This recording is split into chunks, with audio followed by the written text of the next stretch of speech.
And welcome back to the Constitutional Podcast. I'm your host, Chad White. If you didn't know, this premier podcast for the website, cpluscomedy.com. Like I just said, it's a website. Go there. Here we are, episode 248 of the Constitutionals Podcast. But before we begin, I almost forgot. I have to introduce two comedy powerhouses with multiple sets of shows behind them and work that can only be described as hilarious. I'm introducing interviews with Megan Amram and Adam DeVine over there for Bumper in Berlin on Peacock. Both these people are very funny and very engaging. Megan Amram, you might know her from such shows as The Simpsons, which is a show that, no joke, is currently playing on my television on FXX right now. And then she is currently the creator of the show, what is it called? Bumper in Berlin. She is a very talented person, and I enjoy all of her work. In fact, people probably mostly know her from The Good Place, but I know her from The Simpsons. And she's a very nice, gracious person. I made a joke at the end of her interview saying, hopefully this brings about an Emmy for Megan, which is if you follow her, then you know that she was campaigning for an Emmy for several years in a row. And it's just it's a great series. Definitely check that out. But also Bumper in Berlin, very funny. It's a well-written show, and I told this to Adam. It's a good-looking show, and it just kind of, as much as it's a TV show that you can expand on the world, it kind of feels like a movie, and it feels grandiose, which a lot of these streaming shows do feel like. But in particular, Bumper in Berlin is definitely one of the more grander feeling ones, as they say. Speaking of Adam DeVine, he's a very funny guy, very great to talk to, very gracious. Here's a little behind the scenes fact. One of these interviews was recorded weeks ago, and then the other one I was definitely trying to set up for a long time. Anyway, Adam DeVine, he's a great talent, and he jumps back into this bumper role perfectly. And I mentioned to him during his interview that he plays these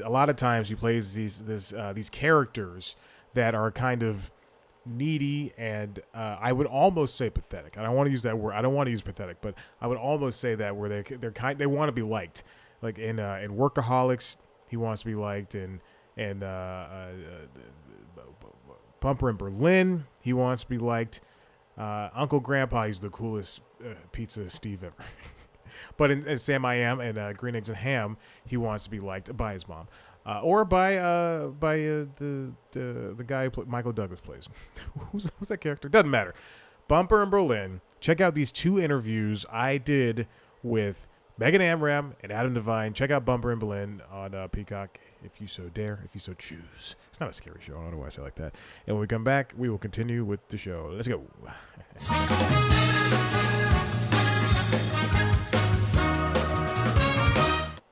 And we're back to the show. I just checked the audio levels if you really care about what I did there. I also meant to mention Kelvin Gemstone in Righteous Gemstones. That's definitely a character that wants to be liked by his family. If you watch that show, I think you should. 248, had to get that out there, and I would gladly do it. Hey, speaking of Peacock, should run the timer for this, shouldn't I? I did not turn it on. Speaking of Peacock, we are gonna go and talk about from the Hollywood Reporter, Etten Vlessing, NBC Universal CEO, says Peacock hit 18 million subscribers. Jeff Shell told an investors conference that the ad-supported streaming platform was helping the media giant offset continuing declines in linear TV revenue and an advertising market, quote, getting worse. 18 million subscribers, nothing to scoff at. They've for the past, I think, couple of months, they've been running promotions. Like right now, you can get Peacock for something like $10 for the year. I don't know, because I know I paid $20 for the year for the ad-supported version, and they are ramping up what I would like to describe as moving movies from Universal, like from that Universal puts out in theaters onto Peacock. And we knew this was coming, but I'm noticing it even more so with the likes of Bros, Ticket to Paradise, Nope. All three of those movies essentially came in rapid succession. Succession is the TV show. In rapid succession, within like a week of each other, and like back to back, like every Friday I could check and have a new movie on Peacock. One of those I'd already seen. Two of those didn't plan on it. Actually, no, another one that I planned on it. Let's just say that Ticket to Paradise did not care for it, or did not want to see it. But I'll add it to the list. It's free. And Peacock hitting 18 million subscribers is, I would say no big feat for the past, year. We were talking about how, or for the past couple of months, we were talking about how Peacock is kind of a loss leader for the company. And recently they just introduced the live streaming for the ad-free version. Live streaming your local NBC show for the ad-free version. If you have Peacock without ads, you get live stream NBC. Now, I pay for YouTube TV. Thing is, I kept going to Peacock going, where is NBC 11 Alive? Where is my local NBC affiliate? No, it's not there. Anyway, Shell's touting that how the company NBC Universal is coming in late to the streaming, but that they chose the right idea for free, freemium, and then paid. Is it freemium if it's paid? Okay, free streaming, freemium streaming, and then $5 and then $10. He's saying that they chose the right thing. He says they believe in the premium video ad-supported dual revenue stream, essential broadcast, and cable on streaming, driven by key programming. And I mean, that comes with, unfortunately, the likes of HBO, because I'm no longer employed by them, so I can say this. They keep canceling things left and right. Canceling things left and right. And it's I think when it comes down, Peacock is not without its own cancellations. I think when it comes down to it is that you just need, and I've been saying this over and over again, you need to be able to have confidence in your shows and your movies, and not just rely on things that'll make you fast money all the time. Because we've seen it, reality shows, HBO just canceled a couple of reality shows. HBO Max, rather. And we've seen it happen before where that stuff is not something that you can rely on, and in fact, I think it'll worsen your product. Look at how many reality shows are now on Netflix. Netflix is just laden with reality shows, and in fact, now that Peacock is the home for streaming of Bravo, it has too many reality shows. I'm never gonna watch Below Deck. And seeing Netflix do season 5 of The Circle, or what's the dating one? Lost in Love? No, the one where they can't see each other. That one. Anyway, I watched the first season. I don't remember what it's called. Okay, it doesn't matter. But seeing that stuff be promoted in front of my Netflix queue, which is mostly just like cartoons. And although I do watch Somebody Feeds Phil, so that's probably why I get. But I shouldn't even. But that's just food. I should get more food stuff than I do get dating stuff, which is insane. But mine is mostly cartoons and old movies and old TV shows that I've already seen 1,000 times. So it just doesn't matter. I don't know what that was. That was me getting in air, trying to talk over the noise in the background here. I know it's there. I hear it.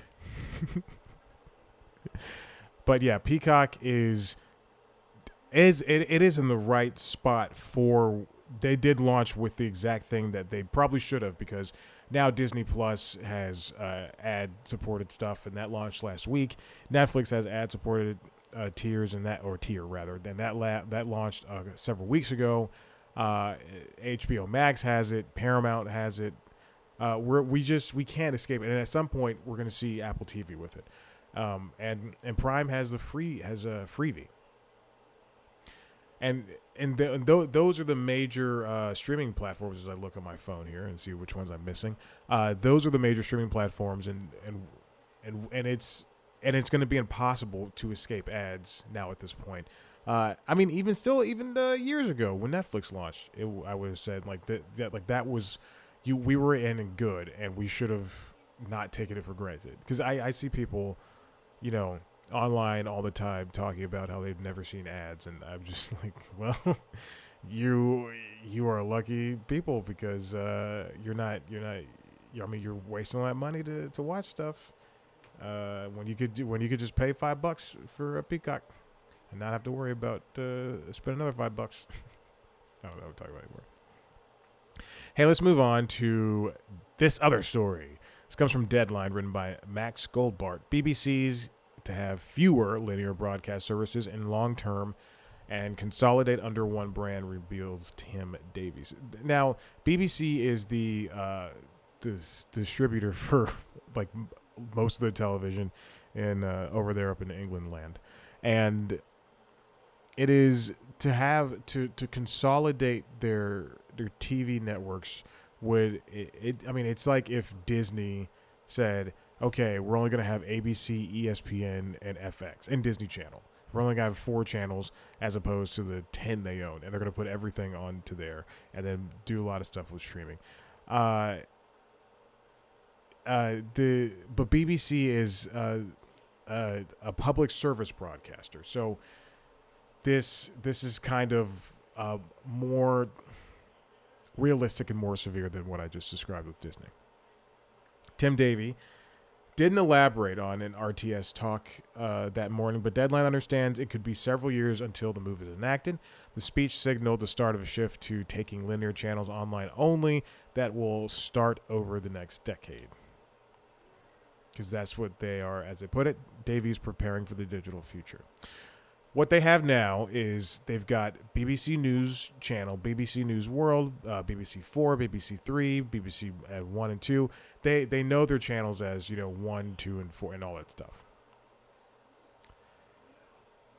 Davies, the reason why BBC News Channel and BBC World News combined, 4 right now exists, but it doesn't have original shows, which is, I believe, why Great British Baking Show, or what they just call as British Baking Show, moved from 4 to 1 or something like that.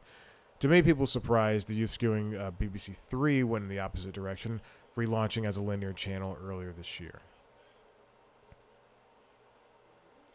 BBC going towards a digital future is a very...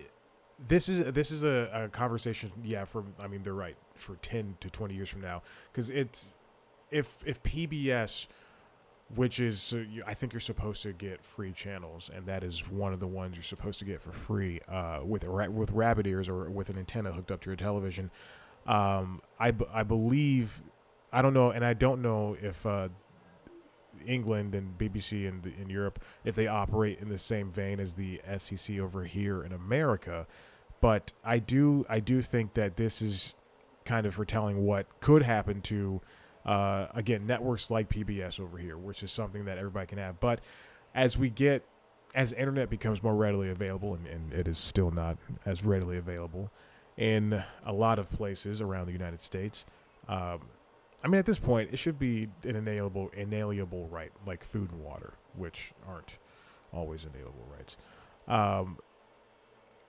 But it's BBC being digital only. They have the infrastructure at least to push some type of ISP, broadband stuff over there. But I don't know. It's because I don't know a lot about BBC.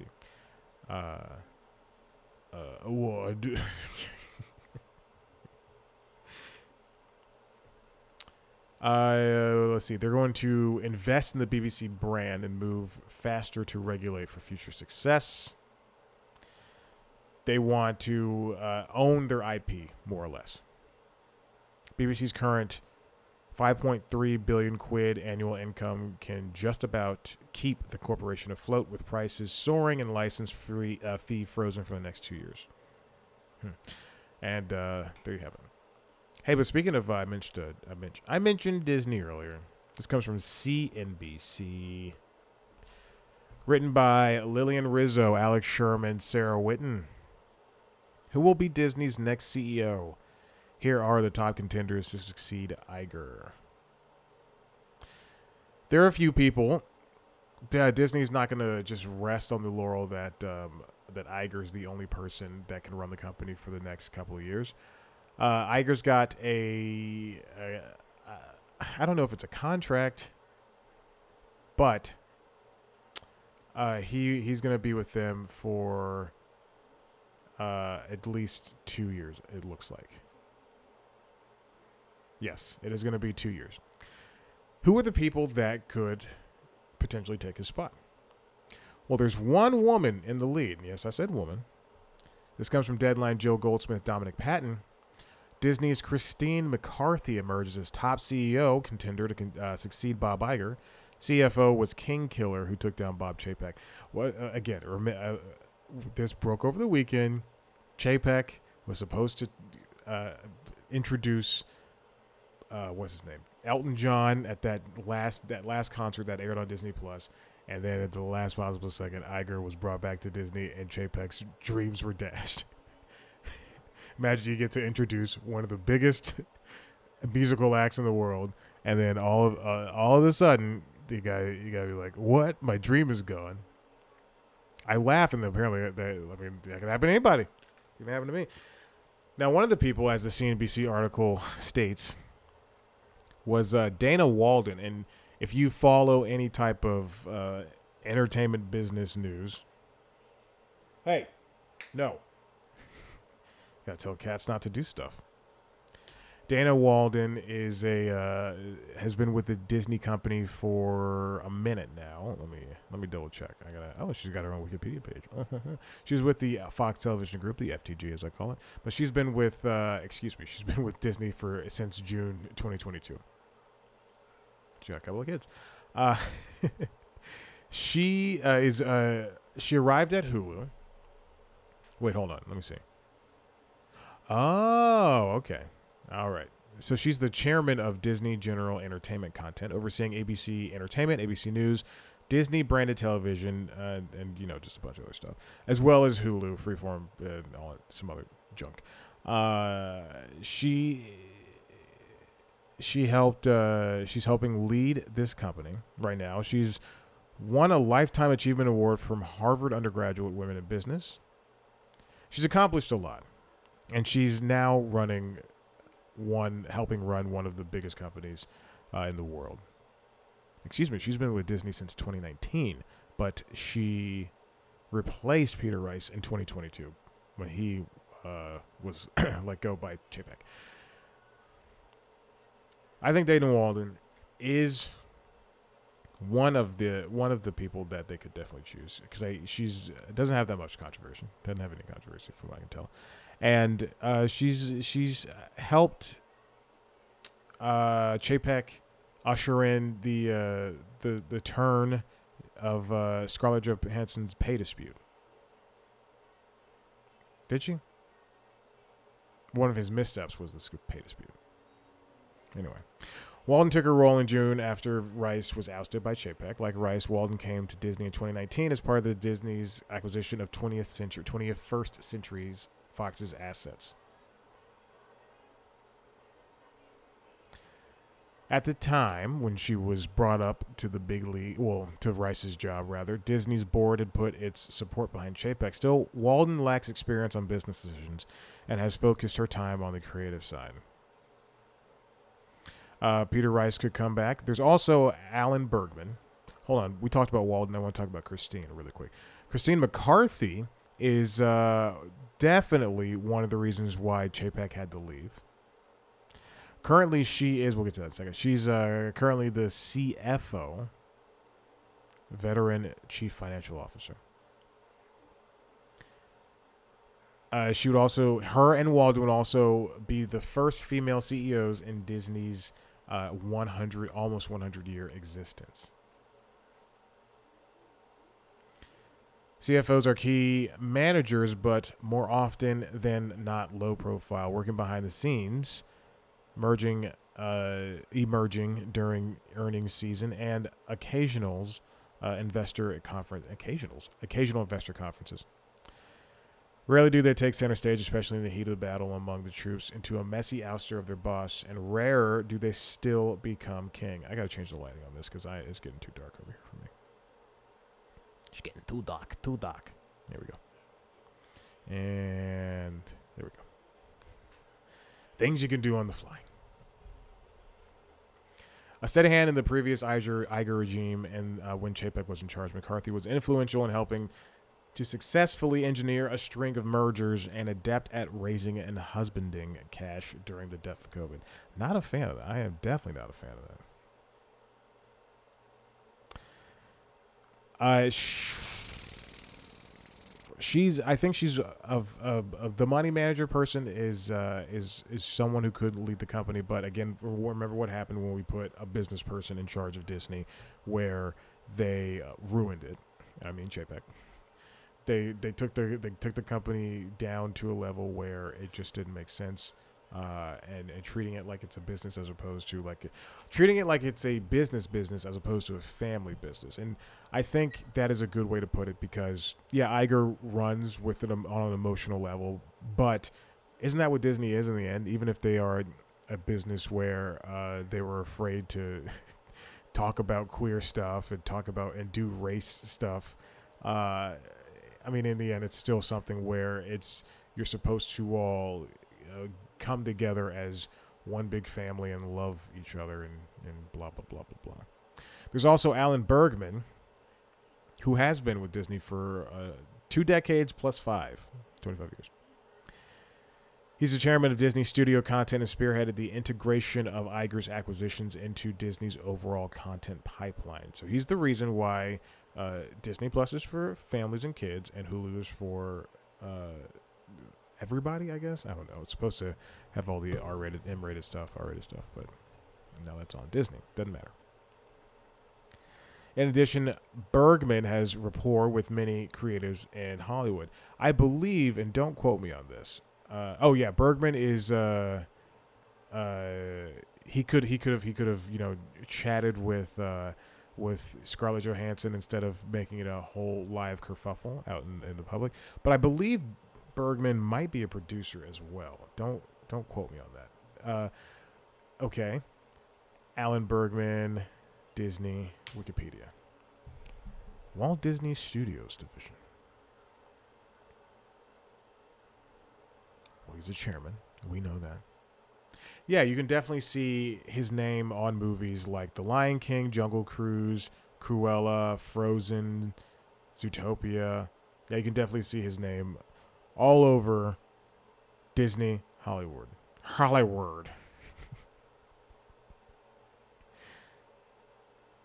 He might. I mean, like Dana. I think he'd be a good option. But again, I think, maybe it wouldn't hurt to have 2 people in charge, like Bergman and Christine.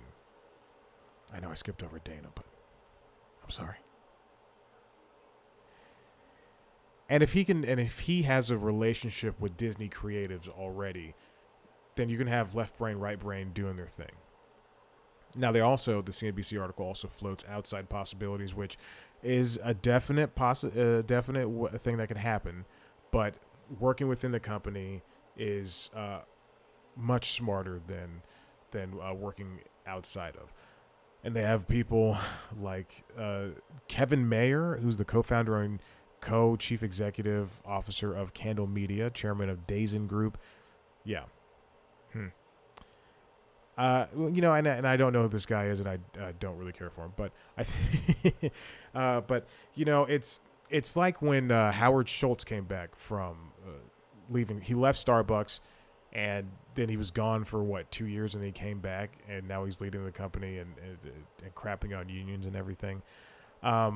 It is. This mayor guy helped develop and launch Disney Plus. Since leaving Disney, he's had a short stint as CEO of TikTok and later joined billionaire Lynn Blovtnik's investment firm Access Industries and became chairman of sports streamer DAZN. Mayer helped this Disney Plus thing, but that's.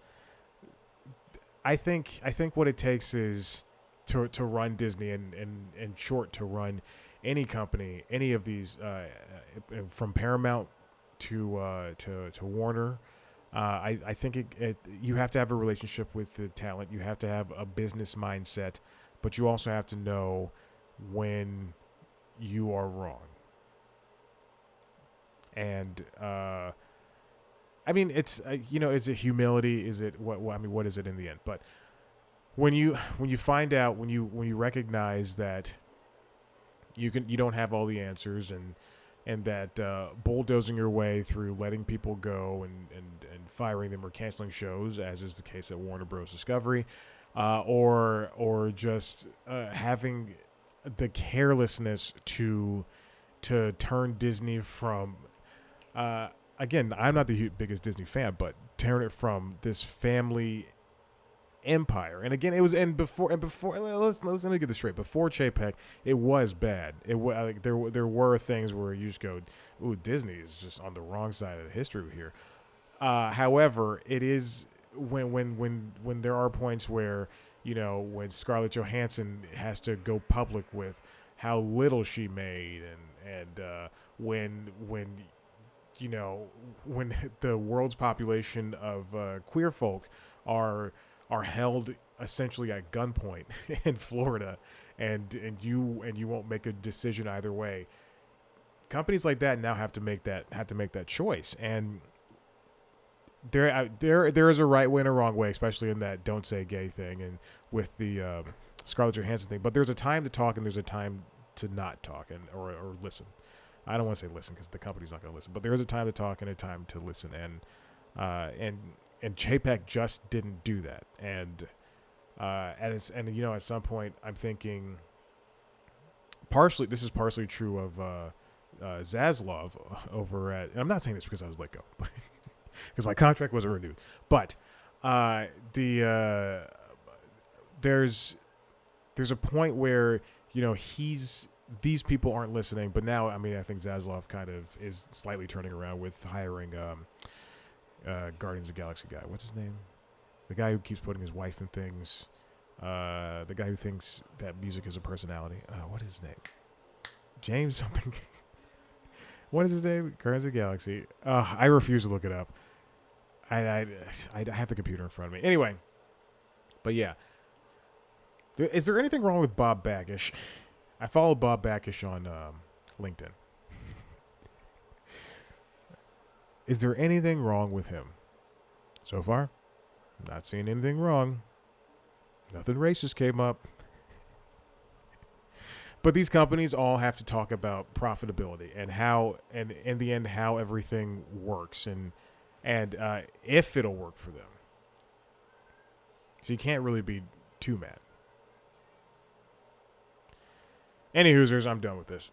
Listen, if you like what you heard here, head to the website, cpluscomedy.com, where we've got it's a buku Dolores worth of things. You can watch a video version of the show, youtube.com/cpluscomedy. Don't know why you would. You can watch also on youtube.com/cpluscomedy our premiere show, News Time, which is back, baby. I'm actually 2 episodes behind now, but these are the 2 final scripted episodes of the year, and they will be good because one of them has been planned for a year or some change like that. So definitely check that out. If you want to see the video interview of those 2, Megan Amram and Adam DeVine, you can go to youtube.com/cpluscomedy. They're under the interviews. I'm bad at naming things. The Constitutionals, the interviews, News Time. 3 shows, and they're all horrible. You want to follow us on Twitter, Instagram, Facebook, TikTok. What are the other ones? That's it. Twitter, Instagram, Facebook, TikTok, @C+Comedy, me, @ChadBlackWhite. Rate, review, subscribe, tell your friends. This show is fantastic. And yeah, we'll see you later. Goodbye.